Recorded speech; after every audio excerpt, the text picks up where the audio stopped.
Хабарландырудан арзан тауар табылды ма? Аванс жіберуді сұрай ма?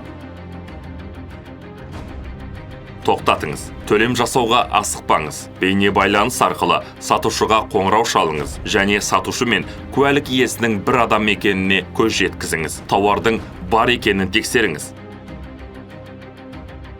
Сізге хабарлама келіп түссе, немесе банк қызметкерлері қоңырау шалса, растау кодтары мен сауалнамалық деректерді беруге асықпаңыз. Есіңізде болсын, сізбен алаяқтар сөйлесуі мүмкін. Карталар кодтары мен деректерін жарияламаңыз. Карталар кодтары мен деректерін жарияламаңыз. Банк карталарын бейтаныс адамдарға бермеңіз. Сізге ұтыс туралы хабарлама келді. Асықпаңыз. Мүмкін сіз алаяқтардың құрбаны болдыңыз.